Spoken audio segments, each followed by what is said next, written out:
नमस्कार, welcome to the new India. नव भारत निर्माण के इस प्लेटफॉर्म पे आपका स्वागत है। आज हमारे साथ में आरएस 2018 एग्ज़ाम में सेलेक्टेड श्री हनुमान जी हैं और इनकी 2018 में आरएस 2018 में जो रैंक थी वो 76 यानी 76वीं रैंक थी। इन्होंने अभी ब्लॉक डेवलपमेंट ऑफिसर जो है as a block development officer BDO के रूप में ज्वाइन किया हुआ है और पिछले 12 सालों से ये राजस्थान पुलिस में एज ए कांस्टेबल जो है वो सेवारत थे। तो as a Rajasthan police constable सेवारत रहना, उसके बाद में संघर्ष करते हुए आरएस की जर्नी तय करना और इस मुकाम को हासिल करना, ये अपने आप में बहुत ही मोटिवेशनल और बहुत ही इंस्पिरेशनल होता है। ये आपको बहुत ज़्यादा एक तरीके से उत्साहवर्धन प्रोवाइड करेंगे। तो मैं इनके साथ में कुछ डिस्कशन करने वाला हूँ, तो हम शुरू करते हैं। सर, सबसे पहले तो अपना नाम और अपना आरएस 2018 के बारे में थोड़ा सा बताइए। नमस्ते सर। मेरा नाम हनुमान बेनीवाल है और मैं बाड़मेर ज़िले के एक छोटे से गांव कुर्जा से बिलोंग करता हूं और आरएस 2018 में मेरा 76 रैंक था। Yes sir. और सेकंड प्रेफरेंस के रूप में मैंने वीडियो भरा था और मुझे 0.5 नंबर से मतलब एसडीएम ना मिल के वीडियो आवंटित हुआ है। अभी मैं थोड़ा फील्ड में रहे, हम सिवाना एज ए वीडियो रहा हूँ और अभी ओटीएस में ट्रेनिंग कर रहा हूँ।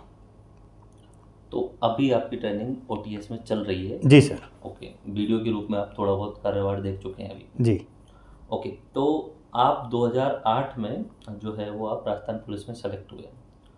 तो ये पिछले 12 साल की जो जर्नी रही वो कितनी संघर्ष भरी रही और कितनी मेहनत आपको करनी पड़ी, क्योंकि आप पुलिस के जॉब में रहते हुए पहली बात तो आरएस का सपना देखना अपने आप में बड़ी बात होती है। एज ए कांस्टेबल रहते वो सपना ड्रीम करना और उस ड्रीम को अचीव करने के लिए आपको मेहनत करना, ये काफ़ी संघर्ष रहा होगा आपका।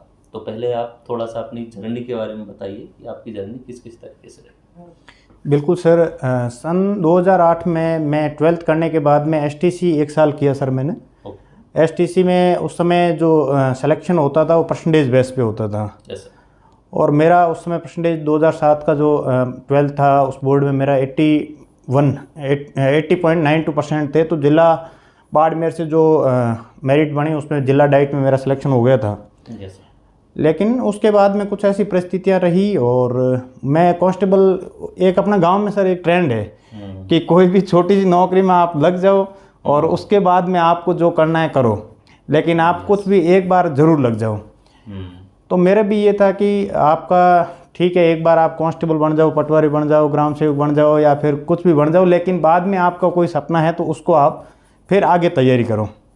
तो इसके लिए मैंने, एक तो मेरे पास में 2 ऑप्शन थे कि 1 साल और एसटीसी करने के बाद में आप टीचर बनो या फिर आप अभी जो कांस्टेबल की या फिर जो वैकेंसी आई है उसके लिए आप उसमें बन जाओ और उसके बाद में आगे का सपना देखो।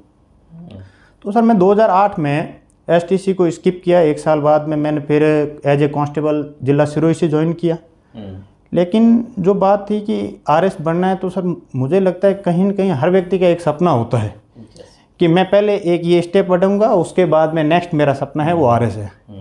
और मैं इस बात को, हकीकत को स्वीकार कर रहा हूँ कि मैंने ये सोचा था कि 2008 में मैं 12th करके आया तो 2009 में तो ट्रेनिंग किया, तो 1 साल तो ये गया और उसके बाद में मैंने कहा बीए करेंगे और बीए करने के बाद में तुरंत पुलिस छोड़ देंगे। जब कोई भी व्यक्ति, मैं कह रहा हूँ मेरे कई साथी और अपने ग्रामीण पृष्ठभूमि से ऐसे कई जो तैयारी करने वाले और ब्रिलियंट, वो हमेशा ये सोच के आते हैं कि भाई एक बार पुलिस में चले जाएंगे लेकिन हमें तो आरएस बनना है, तो ऐसे चुटकी में निकाल लेंगे दूसरा एग्ज़ाम और हम बार सिलेक्शन हो जाएगा। तो मेरा बीए हुआ 3 साल बाद, तो 2009 और 10, 11, 12 में मैंने बीए किया। बीए करने के बाद में लेकिन मेरा थीम था कि मुझे बनना है कि आरएस तो बनना ही है पक्का। तो 12 में मैं वहाँ सिरोही था, तो सिरोही में थोड़ा ये था कि वहाँ एक ग्रुप नहीं बन रहा था, ना मेरा इतना माहौल बना पड़ेगा कि आप आरएस की जैसा एग्ज़ाम को कर पाओ। तो 2015 में मैं जयपुर कमिश्नरेट में आ गया। और 15 मतलब 16 के बाद में मैंने तैयारी थोड़ा थोड़ा शुरू की। अब यदि कोई साथी ऐसे कहें कि 12 साल कोई व्यक्ति लगातार तैयारी करे तो वो तो बन ही जाएगा, तो मैं वो कह रहा हूँ कि ये ऐसे तो डिमोटिवेट करने वाली बात हो गई कि एक व्यक्ति 12 साल पढ़ा और रैंक लाया। तो 12 साल नहीं है, इसमें मैं कहूँगा कि 4 साल तो हमारा 2018 की वैकेंसी को ही लग गए और 16 में मैं यहाँ आया था। तो एक अटैम्प्ट मैंने दिया, उसके बाद में दूसरा अटैम्प्ट, एक सीरियसली दूसरा अटैम्प्ट दिया, तो दूसरे अटैम्प्ट सिलेक्शन भी हो गया। तो कहीं ना कहीं लगता है कि एक तो वातावरण मिल जाता है तो आप अच्छे से कर पाओगे। तो आरएस के लिए यहाँ कमिश्नरेट में रहते हुए मेट्रो में डेपुटेशन गया, तो उसके बाद में फिर यहाँ जयपुर में रह के तैयारी की। दूसरा अटैम्प्ट, पहला अटैम्प्ट इतना सीरियसली नहीं था, सेकंड पेपर में सिर्फ 45 नंबर, मैथ इतना ठीक हुआ, लेकिन कुछ चीज़ें रही, कमियां रही मेरी खुद की, टेस्ट सीरीज ज्वाइन नहीं किया। और 2018 में थोड़ा वातावरण भी मिला, दोस्त मिले, साथी मिले, और उसके बाद में 76 रैंक आ गया।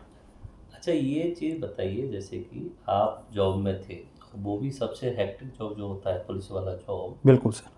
अब जैसे बहुत सारे बच्चे जो है जॉब करते हुए तैयारी करते हैं, भले वो आर्मी में हो या उसके अलावा प्राइवेट जॉब या टीचर के रूप में हो, इवन पुलिस वाले भी आपके साथी जो। बिल्कुल सर।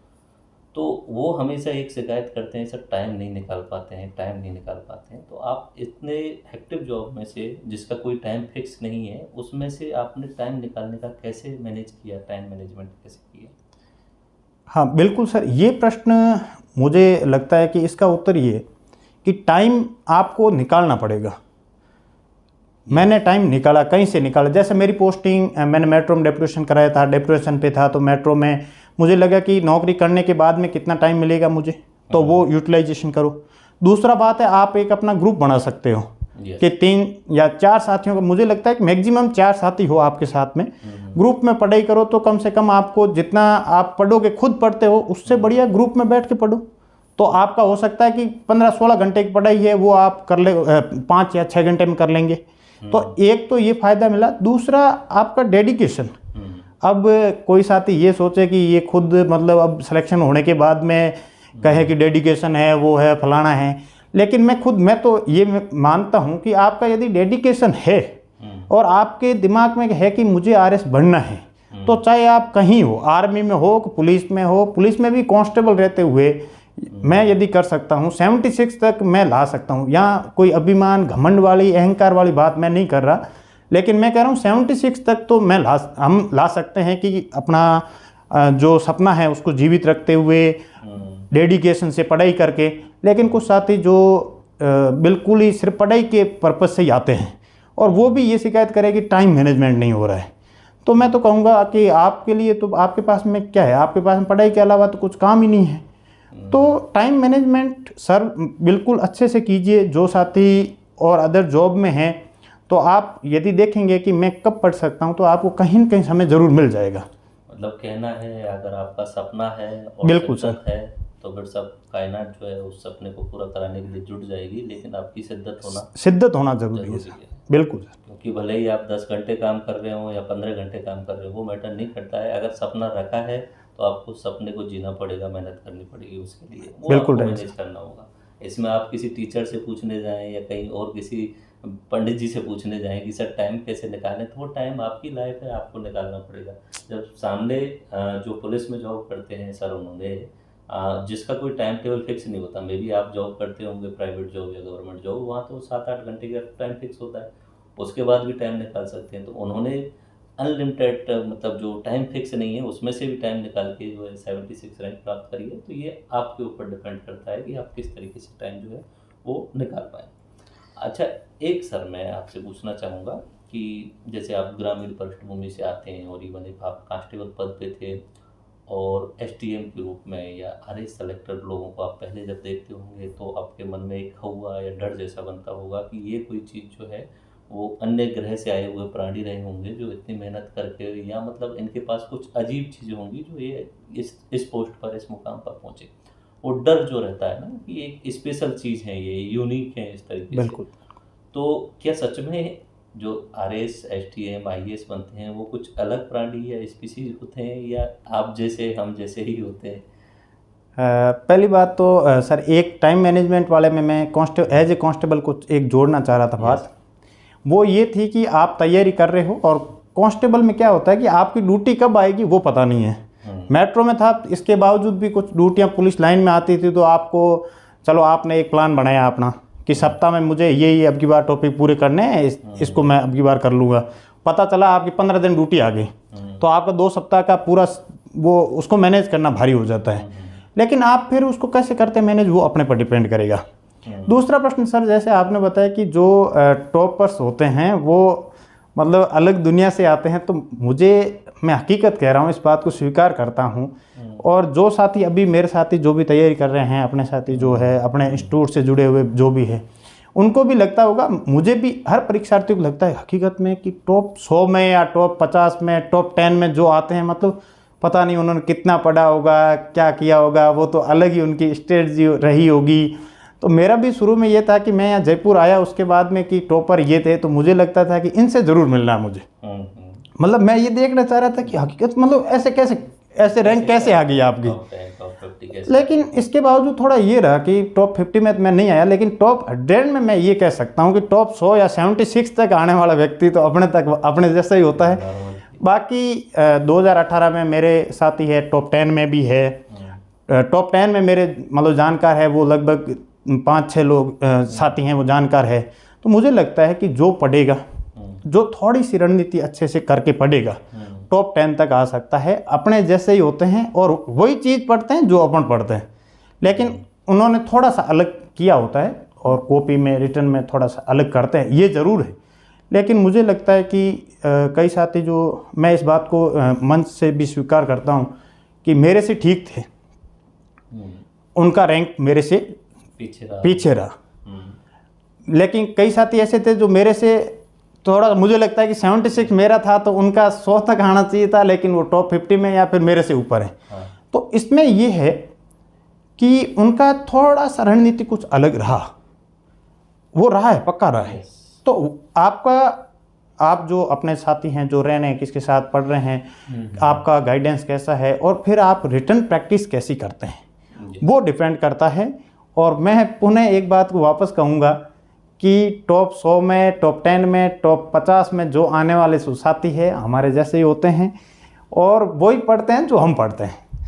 कुछ थोड़ा बहुत अंतर रहता है और फिर उसके बाद में रैंक ऊपर नीचे हो जाती है। अच्छा, जैसे आप बात कर रहे हैं, ये जो अंतर की बात कर रहे हैं, मतलब आप समराइज वे में अगर 2-4 लाइन में ही सिर्फ इतना बोलना चाहें कि क्या रणनीति में क्या अंतर रहता है, जो एक नॉर्मल स्टूडेंट जो है वो भी पढ़ रहा है, मान लीजिए कोई बच्चा 7-8 घंटे पढ़ रहा है लेकिन वो बस पढ़ता जा रहा है, और एक जो है वो टॉप 100 या सेलेक्टेड वाला, बिल्कुल सर, उसकी उस रणनीति में कोर क्या अंतर रहता है जो ओरिजिनली है, जो पूरा ही चेंज कर देता है सिनेरियो में? सर मेरा रणनीति को लेकर ये है कि आप प्री की तैयारी, मैं प्री को लेकर शुरू से ये मेरा रहा कि प्री में आप ऐसा क्यों करते हो कि प्री की तैयारी नहीं कर रहे हैं और मेंस की कर रहे हैं। भाई नोटिफिकेशन जब आ ही गया तो प्री में जुट जाइए, और नोटिफिकेशन नहीं आया तो पहले मेंस की करिए और 4th पेपर को मैं ले लीजिए नोटिफिकेशन से पहले।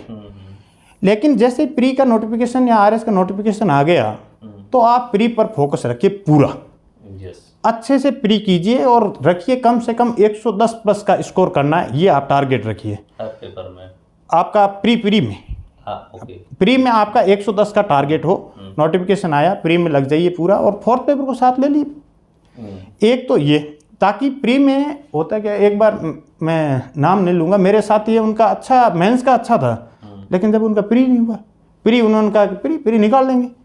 दूसरी बात, अभी देख रहे हैं कि आपका कट ऑफ रह रहा है 80 या 90 रहा, जो भी 80, और आपका यदि प्री में स्कोर 110 प्लस है तो आपने प्री दिया, 2-3 दिन रेस्ट करो और उसके बाद में आप मेंस में लग जाओ। आपको ये नहीं करना है कि भाई कट ऑफ उनकी ज़्यादा जाएगी, जनरल में ओबीसी नहीं जाएगी, ओबीसी की कट ऑफ ज़्यादा जाएगी, या फिर कौन कहाँ जा रहा है। अपने को तो 110 का स्कोर करो और 2 दिन रेस्ट, 3 दिन रेस्ट करो और मेंस में लग जाओ।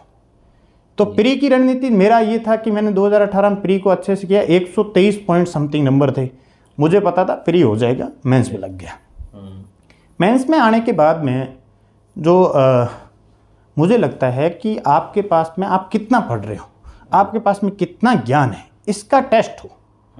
आप टेस्ट सीरीज ज़रूर दें और ईमानदारी से अपना एक दोस्त रखें साथ में जो आपसे ईर्ष्या नहीं करता हो, आपसे कुछ छुपाता नहीं हो और आपको ईमानदारी से आपका मूल्यांकन करता हो। ऐसा दोस्त मिल जाएगा, आप आसपास देखेंगे तो उस दोस्त को साथ में रखिए, उनकी कॉपी आप चेक कीजिए, आपकी कॉपी वो चेक करे। तो मुझे लगता है कि प्री की तैयारी अच्छे से करो और प्री में आप अच्छा स्कोर करो ताकि मेंस की तैयारी दूसरे या तीसरे दिन शुरू कर दो। मेंस में आपके पास में ज्ञान खूब है, कई साथी ऐसे हैं जो खूब पढ़ते हैं लेकिन जब आप लिख नहीं रहे हैं तो आपको पता नहीं चल रहा कि मुझे कितना आ रहा है।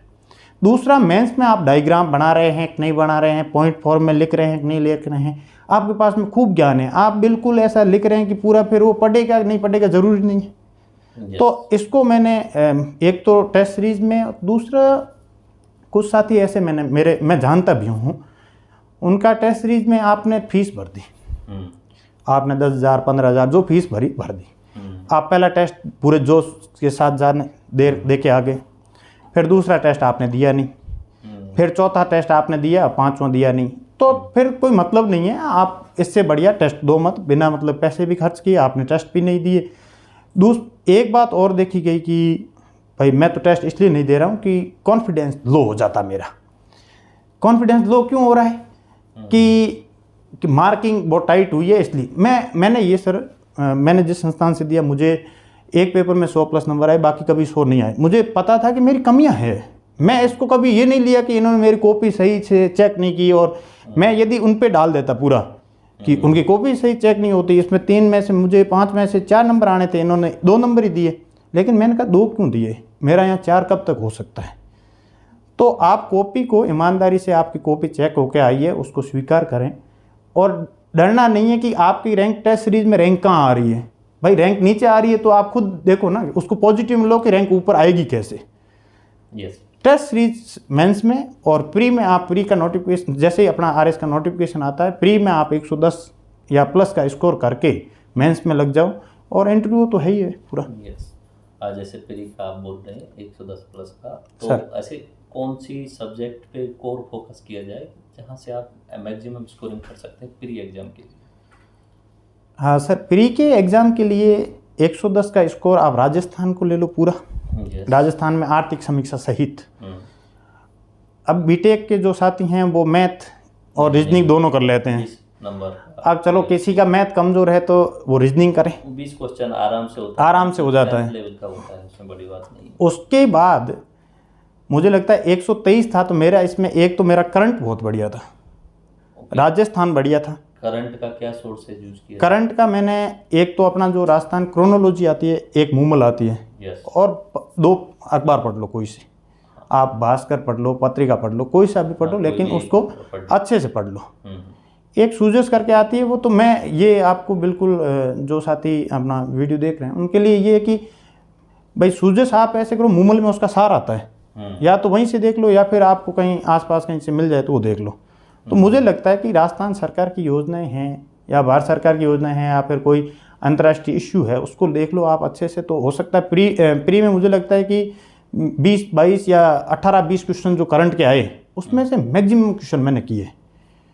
फिर आपका राजस्थान है ही अच्छा, 50+ हो जाता है उसमें, वहाँ हो जाता है। इकोनॉमिक सर्वे को शामिल कर लिया। इकोनॉमी सर्वे तो मैं कह रहा हूँ शब्द टू शब्द नहीं, बिल्कुल आंकड़े पूरे अब रटे होने चाहिए। अब कोई कहे कि ये तो रट्टू है, तो भाई रट्टू है तो जो रटने की चीज़ है वहाँ रटेगा, वो जो मांग रहा है वही चीज़ है, वो रटेगा। लेकिन रटने वाली चीज़ें सर मुझे लगता है कि आपने प्री में रटा, वो काम आपका मेंस में भी आ रहा है, वो काम आपका इंटरव्यू में भी आ रहा है, कई बार फैक्चुअल इंटरव्यू भी चल जाता है। तो एक तो राजस्थान, उसके बाद में करंट, पॉलिटी और आसानी से कर सकते हैं। तो मुझे लगता है कि इस पोर्शन को बहुत अच्छे से किया जा सकता है। पूरा राजस्थान ले लो, भारतीय राज्य व्यवस्था ले लो, आपका मैथ और रीजनिंग में से रीजनिंग तो करो कम से कम, जिसका मैथ कमजोर है तो, और करंट ले लो। बाकी इंडिया ज्योग्राफी के भी 8-10 बाकी इंडिया ज्योग्राफी के हैं, साइंस के कुछ क्वेश्चन साइंस के भी अच्छे खासे हो जाते हैं। आप साइंस टेक आपको पढ़ना है भाई, आप प्री में थोड़ा बहुत पढ़ लोगे तो मेंस में काम आ रहा है ना वो आगे। कि अगर राजस्थान जी के economic survey, current affairs, math, reasoning और पॉलिटी पढ़ लेते हैं तो आपका स्कोर हो जाएगा 110+ सेफ रहेंगे। Yes sir. बाकी चीज़ें आप करते हैं तो वो एक्स्ट्रा रहेंगी उस चीज़ में, और इतना यदि कोई कर लेता है तो साथ में वो थोड़ा बहुत तो अदर भी पढ़ेगा। हाँ वो तो सब चलता है, सारी चीज़ें चलती हैं, लेकिन प्राइम फोकस रखने की बात बिल्कुल सर। फोकस इन पे थोड़ा सा पर्टिकुलरली ज़्यादा फोकस करके रखें तो और ज़्यादा बेटर रहेगा। बाकी सब्जेक्ट तो वो पढ़ेगा ही, निश्चित सी बात है, क्योंकि उसे ज्योग्राफी मेंस के लिए भी पढ़नी है, साइंस भी पढ़नी है, थोड़ा बहुत वो करता ही रहेगा।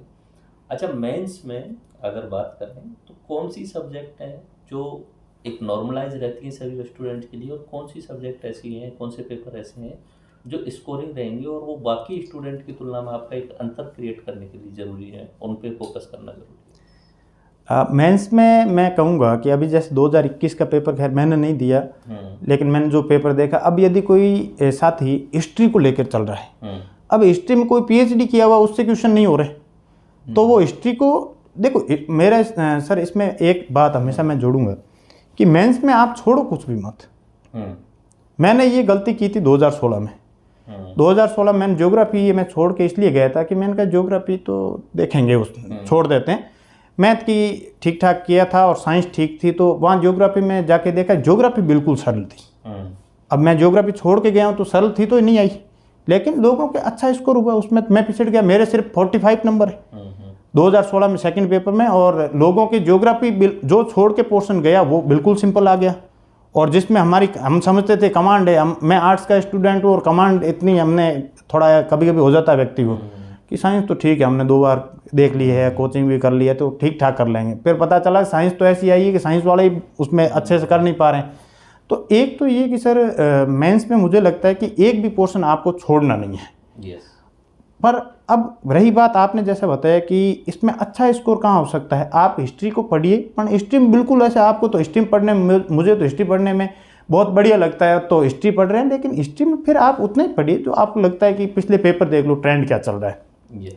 फिर आप, मैं फर्स्ट पेपर की बात करूँ, राजस्थान अच्छे से कीजिए, राजस्थान का हिस्ट्री वगैरह सब है, मतलब मेंस पूरे में राजस्थान अच्छे से कर लीजिए। उसके बाद में इकोनॉमी है, वो करंट बेस्ड है पूरा। इकोनॉमी में मार्किंग भी अच्छी हुई है, मेरे भी अच्छी हुई है, 100 फर्स्ट पेपर में 107 नंबर है कुछ। तो आपने इकोनॉमी कर लिया, राजस्थान कर लिया। हिस्ट्री का पोर्शन है भारत वाला थोड़ा बहुत ठीक ठाक देख लिया आपने, जैसे आर्ट एंड कल्चर है तो वो देख लिया आपने, वो कर सकते हैं। आपने देख लिया कि अगर सामान्य क्वेश्चन आ रहा है तो जो सामान्य बच्चा कर रहा है उसको आप कर ली सकते हैं, बिल्कुल। बाकी अगर डीप में पूछ लिया तो वो सामान्य बच्चा कर नहीं सकता है, बिल्कुल। तो वो उस पर आप नहीं कर पाए तो भी कोई बड़ी बात नहीं है। लाइक इस टाइम जो क्वेश्चन पूछे गए 2-3 तो वो कुछ ऐसे थे जो हर बच्चा नहीं कर पा रहा था, तो उनमें कोई इशू भी नहीं है। बिल्कुल सर, बिल्कुल। लेकिन मेन जो होता है वो जनरलाइज जो चीज़ें सब कर रहे हैं वो चीज़ तो ओवर भी कवर होनी चाहिए। उसके बाद में जो और सब्जेक्ट हैं जो स्कोरिंग हैं जिन पे हम ध्यान नहीं दे पाते हैं उस टाइप में, लाइक छोटी सब्जेक्ट्स के रिगार्डिंग। हाँ बिल्कुल सर। अब यदि कोई साथी कहे कि मुझे फर्स्ट पेपर में 100 प्लस करना है, तो आपको छोटा पोर्शन जो है वो करने पड़ेंगे। आप थर्ड पेपर में 100 प्लस करना चाह रहे हैं, आपका छोटा पोर्शन है वो करना पड़ेगा। तो सर मैं कह रहा हूँ ये एक सब्जेक्ट वाइज न करके, मुझे यदि कहें आपका जैसा प्रश्न था कि किस पे अपन मेंस में अच्छे से फोकस कर सकते हैं, तो एक तो छोटे पोर्शन है उसको अच्छे से फोकस करो। 60 नंबर का, 120 नंबर का तो ये हो गया। दूसरा, अपन हिंदी में फोर्थ पेपर की तरफ जाते हैं तो इसमें होता क्या है कि हिंदी की ग्रामर कोई भी पढ़ रहा है, ग्रामर को पढ़ रहा है, तो ग्रामर को तो 3 महीने तक पढ़ लिया या 2.5 महीने तक पढ़ लिया। अब उसका सेकेंड पोर्शन जो है वो उसको वो 15 या 20 दिन में पढ़ता है। तो भाई ऊपर का जो पोर्शन है उसको आप उसको कंपैरिजन तो करो, वो बराबर वेटेज है। इंग्लिश में भी सेम स्थिति है। तो मैं कह रहा हूँ फोर्थ पेपर को लो, लेकिन उसमें जो ये पोर्शन ग्रामर पोर्शन के अलावा है उसका प्रैक्टिस करो। जैसे मैंने ये किया कि हम जैसे 4 दोस्त रहते थे साथ में, तो एक को कहा भाई आप आज अनुस्मारक लिखेंगे, आप सामान्य पत्र लिखेंगे, आप निविदा लिखेंगे, आप अर्थशास्त्र के पत्र लिखेंगे, आप एक निबंध लिखेंगे। अब कोई व्यक्ति जैसे एक कोई अकेला साथी रह के तैयारी कर रहा है तो उसके ये कि निबंध उसको 10 निबंध खुद को लिखने, और 3 साथी हैं तो 2-2 निबंध लिखो, 6 निबंध हो गए एक साथ। तो जो निबंध वाला पोर्शन है, या फिर मैं कहूँ कि पूरा जो ग्रामर में भी जो कंपोजिशन पोर्शन है उस पर ध्यान दिया जाए, और जो छोटे छोटे पोर्शन है 20-20 नंबर के, 120 के, उस पर अच्छे से अच्छे दिया जाए। विधि व्यवहार, खेल, योगा, सोशलॉजी, अकाउंटिंग और मैनेजमेंट। हाँ, लाइक इनमें भी आप एथिक्स और पवेड को भी शामिल कर सकते हैं। बिल्कुल सर, ये भी काफ़ी इंपॉर्टेंट रोल निभाती है। और इन सब्जेक्ट का जो देखा जाए तो नॉर्मली जो सिलेबस में लिखा है उसी से सीधे सीधे सवाल बनते हैं, बिल्कुल टॉपिक वाइज। उसमें ज़्यादा डीप में जाने की ज़रूरत भी नहीं पड़ती है कि आपको वही गहन अध्ययन करना पड़े, लाइक हिस्ट्री ज्योग्राफी की तरह। इसमें ओवरव्यू की तरह उसमें बनते ही। बिल्कुल सर, बिल्कुल। ओके सर, तो आपका सिलेक्शन जो हुआ 2018 और रिजल्ट आया जुलाई में शायद। जुलाई फाइनल रिजल्ट आया था। ओके, इंटरव्यू का एक्सपीरियंस कैसा रहा था आपका?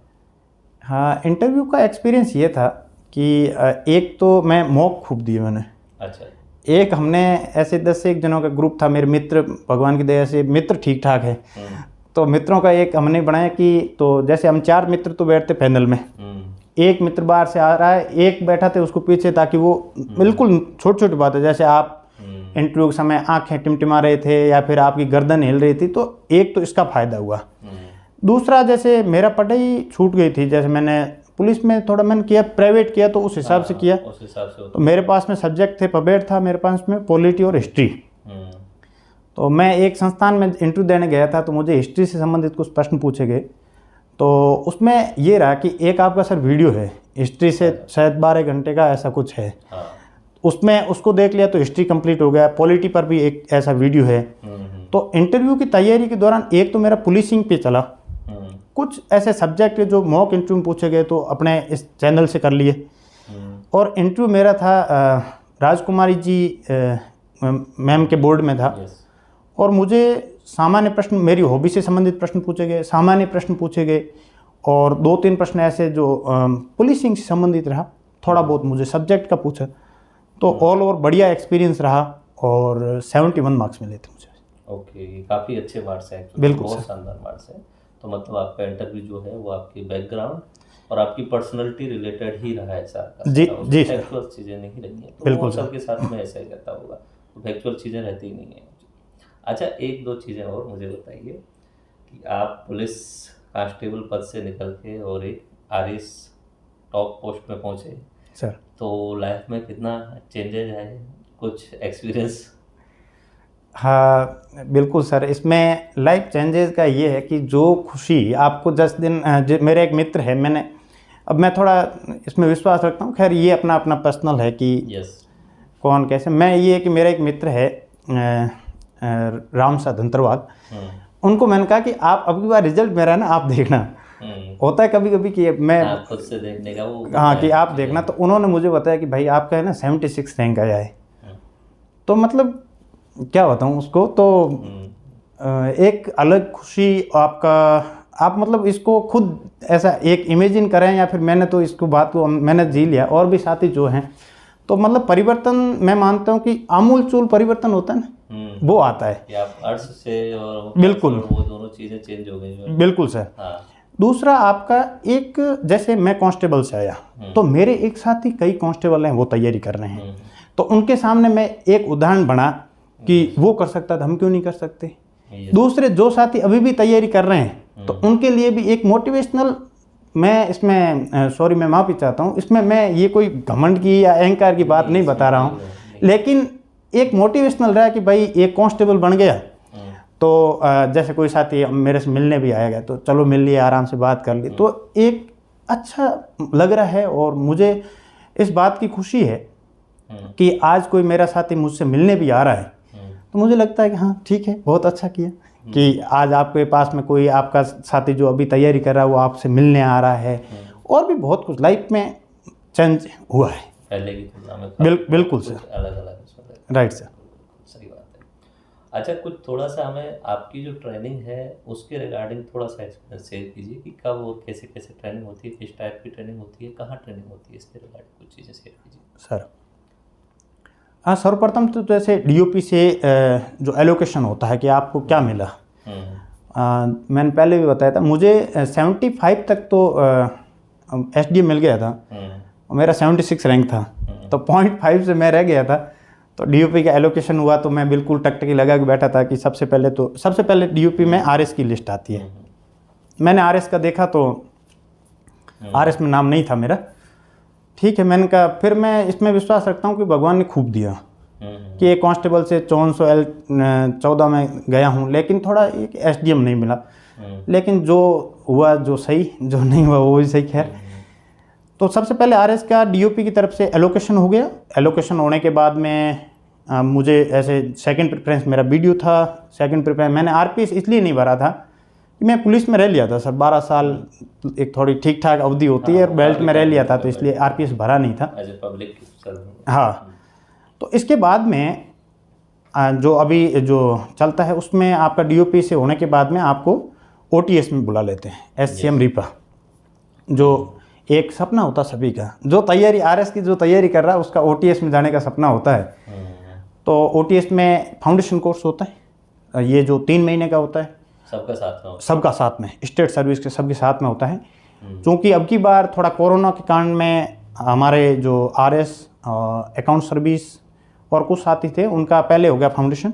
अच्छा। तो हमारा जो 83 साथी थे स्टेट सर्विस के, जैसे 37 जने BDO थे, कुछ कोऑपरेटिव के, ICDS के, उनका फाउंडेशन अब की बार थोड़ा सा ऐसे हुआ कि पहले तो उसको इंस्टीट्यूशनल कराया और अभी फाउंडेशन हमारा चल रहा है।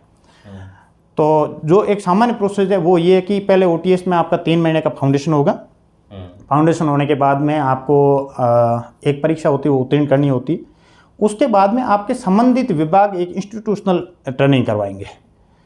इंस्टीट्यूट, जैसे मेरा पंचायती राज है तो IGPRS में हमारा ट्रेनिंग हो जाएगा 3 महीने का, और उसके बाद में आपको फील्ड में भेज देंगे। उसके बाद में एक एज ए BDO के रूप में ये होता है। RS में थोड़ा उनका फील्ड अटैचमेंट लंबा होता है, और उसके बाद में एज ए नायब तहसीलदार DSO वगैरह लगाते हैं।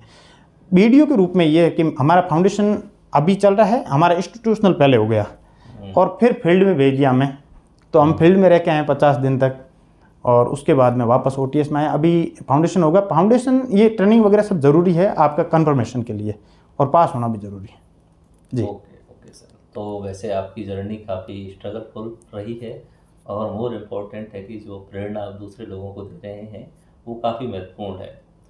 तो लास्ट में आप कुछ जो तैयारी करने वाले हैं 2022 या 2023, तो उन विद्यार्थियों के लिए कुछ आप शब्द बोलना चाहेंगे अपने तरफ से?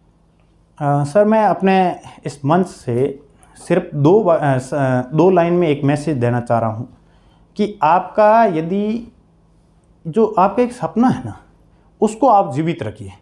लोग क्या कह रहे हैं उसको बिल्कुल मत, आप तो अपने खुद पे विश्वास है ना कि मुझे RS बनना और मैं बन जाऊँगा, तो आप 100% बनोगे। नंबर 2, अच्छी संगति रखिए, अच्छे दोस्त रखिए, और ऐसे दोस्त, कोई अच्छा भी दोस्त हो तो कि आप भाई तेरा तो बस का ये नहीं है, RS में नहीं हो पाएगा, तो उनको थोड़ी दूरी रखिए उनसे। और अपना एक होता है कि पॉजिटिव थॉट रखें हमेशा। जब आपके सामने कोई ऐसे कई उदाहरण पड़े हैं, मैं तो कह रहा हूँ कई उदाहरण पड़े हैं कि जो वो बन सकते हैं तो हम भी बन सकते हैं। आप अपना आत्मविश्वास रखें, थोड़ा धैर्य भी रखना ज़रूरी है, क्योंकि आजकल लंबा थोड़ा प्रोसेस लंबा चल जाता है। दूसरा मैसेज ये है कि आप सिलेबस को अपना गीता समझें, कुरान समझें, बाइबल समझें, जो भी, बिल्कुल ही एक एक शब्द जो है उस पर आपको कम से कम 50 शब्द बोलने की स्थिति में होना चाहिए आपको। कि आपने इसमें आपको किसी ने पूछ लिया कि ये सिलेबस लाइए, इस पर बोल के बताओ 50 शब्द में आप बोल सको। और आप अपना टेस्ट, खुद का टेस्ट करते रहिए। टेस्ट सीरीज दीजिए, प्री का भी दीजिए, मेंस का भी दीजिए। और अपना जो संस्थान है इसमें जो मुझे जो शानदार चीज़ लगी कि जो 9 घंटे का 12 घंटे में जो सब्जेक्ट कराए हुए हैं, उसमें आपको क्या करना है कि भाई आपने मान लो हिस्ट्री पढ़ लिया पूरा, आ जाओ इधर, आप पूरा रिवीजन कर लो, और उसके बाद में आप टेस्ट दो। तो स्वयं को टेस्ट देते रहें, एनालिसिस करते रहें, धैर्य रखें, आत्मविश्वास और खुद पर विश्वास रखें। सबसे बड़ी बात है ये कि हाँ मैं कर लूँगा।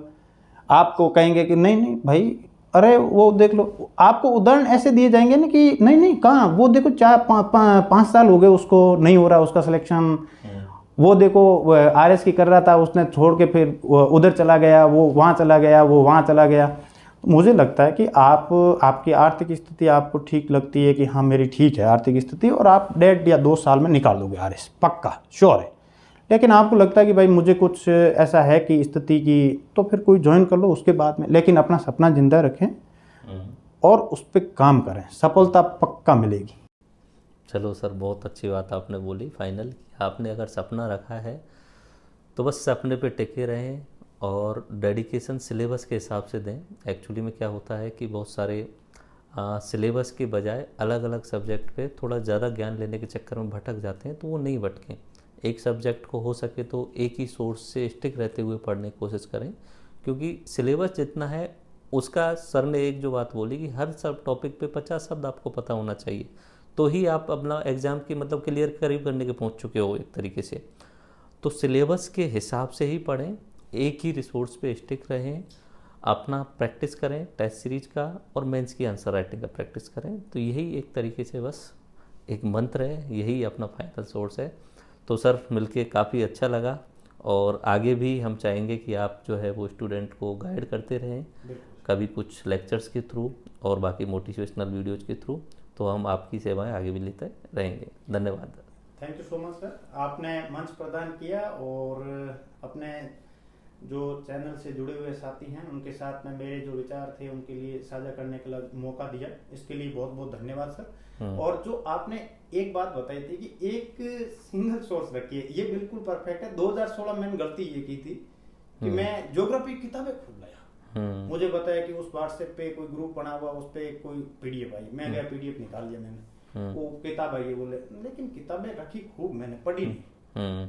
अब कोई साथी कहे कि मुझे कि प्री में आपका पेपर कैसा हुआ, मैं ठीक हुआ, ये क्वेश्चन बताओ। मैंने कहा ये क्वेश्चन मैंने नहीं किया है, क्योंकि मैं ये किसी ने नहीं किया है, इससे मेरिट डिसाइड होगी नहीं। मैंने 150 में से 100 जितने भी मैंने किए हैं वो ठीक ठाक कर लिए, लेकिन 10 एक प्रश्न जो आपको नहीं आ रहा छोड़। अब कोई मेंस में कहे कि एक ये प्रश्न है ना, इसके लिए कोई 10 पन्ने पढ़ने, मत पढ़ो। यस, ऐसे पेपर आ रहे हैं तो आप तो सीधा कोई टेस्ट सीरीज है, टेस्ट सीरीज का जो सीधा उत्तर पढ़, उसके लिए किताब मतलब। बिल्कुल सहमत हूँ सर आपकी बात से। पुनः बहुत बहुत धन्यवाद, आपने मंच प्रदान किया और साथियों के साथ में जो विचार थे साझा करने का मौका दिया। Thank you so much sir. Welcome. Okay, thank you.